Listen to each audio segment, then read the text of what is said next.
доживувајте како никакво конференције, туку како еден од вас што се радува на овој јубилеј 100 години. 100 години не се воопшто малку, вака да ги броиш, а не па секое едно по 12 месеци и така натаму. Сакав предходно, пред да го почнеме овој официјален дел, што мора да го има, бидејќи тие 100 години заслужуваат, сакам да ги поздравиме луѓето од Распијани Велешани, стварно се потрудија со еден аплауз за тоа што ние разубаве атмосферата додека ние доаѓавме. Јас ќе ви кажам, бев замолен да кажам неколку збора за Велешката боемштина. Не се сметам себе си за некаков боем, иако и тој дел од угостителството не ми е непознат.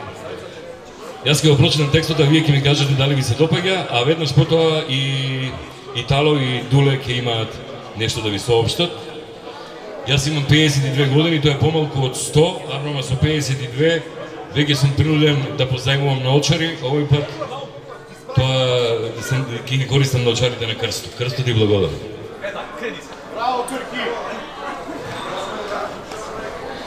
Жената, еснafот и политиката се трите основни постулати на боемштината и единствена инспирација за градските боеми, кои во секој момент налик на денешните колумнисти со геометриска прецизност ја оцртуваат моментната состојба на градскиот микрокосмос.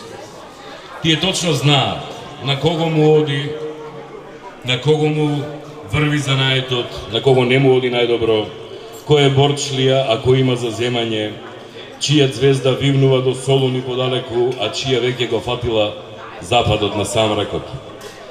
Боемите точно знаеле да ја опеат исчешланата коса и белите колена на Елена Кртчева, која со амбрела за сонце денес се прошетила до Сармале. Потоа, боемите точно знаеле кој фатил буби од посета на океан или куцото магаре во понеделник, ден кој во Велес не бил баш најпожелен за излегување. Жирардо Шешир, црн бастум и црвен карамфил во реверот, тоа е современиот фоторобот на некогашните боеми, кој први ја знаат вистината дека токму Тасо Коцкарот го накажал Миле Попорданов, дека Гоце не ги доплатил униформите на рачаника и Демнија и дека Менка е загледана во бел колјо и затоа по 2 пати се пременува кога оди во бакалница. Албер Лондер во 20-тите години од минатиот век ќе запише: ако видите некој млад македонец сам во аголот на кафаната со полупразно чоканче ракија покрај себе и фотографија во раката, немојте да помислите дека во својата меморија повикува некоја млада македонка која му го пренила срцето. Не, тој детално ја проучува фотографијата на својата жртва, на која по наредба на комитетот треба да ја пресуди денес. Таков универзитет беше кафаната некогаш.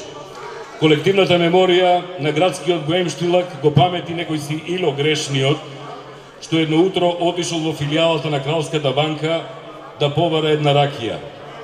Откако службеничката му одговорила: овде е банка, тој решително одговорил: па затоа идам ваму, оти кај мешката е 5 банки. Разни луѓе, разни тавиети, проклета и прекрасна е работа угостителството. Народното паметење забележало дека во првите денови по Втората светска војна еден градски боем е затворен поради јадење шекер против новата власт. Кога бил повикан од страна на началникот и некој негов комшија, го прашал: од кога си затворен? Овој одговорил: од ослободувањето. Навраќаа овде кај Мешкови на Чавче Муавет и Мезе и Прличко и Тодорче и цела плејада ликови Вичнина, Перо, Песна и Длабок Ум. Балкумина знаат дека и првата келнерка во Велес, полјакиња по потекло, послужуваше токму во кафеаната на Мешкови. Современиот преплет на боемштилак и политика во објектите на Мешкови го бележи и зародишот на национално осознавачката мисла од почетокот на 90-тите, директно поврзан со формирањето на првиот политички субјект во Македонија во тогашната летница или ренесанса. Ги сведочевме перманентните посети на Анте Поповски, на Гане Тодоровски, кои заедно со легендарниот Дампе глаголеа за една нова демократска Македонија. Секако не изгледува сеќавањето и на качкавалот на бабулето. еден кравај под секоја мишка. И му било речено, прави што ќе правиш, кашкавалот мора да стигне дома, никако да не наврекаш во кафаната на Цоки. Машко срце не издржува, скршнал, со намера да испие само една. Ама за таа една пустото ти треба рака која ќе ја подигне чашата, а неговите две зафатени поради кашкавалот. Сечете го, мама му да ебам, се антологиските зборови на бабулето, што по двете крепи кашкавал завршуваат како мезе за присутната екипа. Или за јапонецот Акиро, кој Бог знае како и со која Божја промисла пристигнал до кафаната на Мешкови. Неколку сата подоцна, гушнат со екипата, видене како пее, додека Косот му нарачува нова песна кај оркестарот со зборовите "Свирете уште една за кирета". Јапонецот се викал Акиро. Добро информираните велат дека сам си ја пеел "Зошто кате да тагуваме".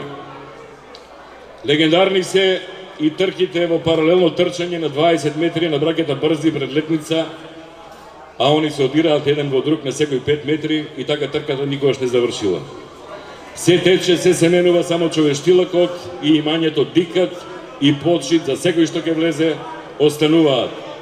Угостителските објекти на Мешкови одамна не се само обична меана, туку музеј на градски спомени и културно наследство на Велес. Еден без друг не бива, Велес без Боем и Боем без Велес се незамисливи. Затоа што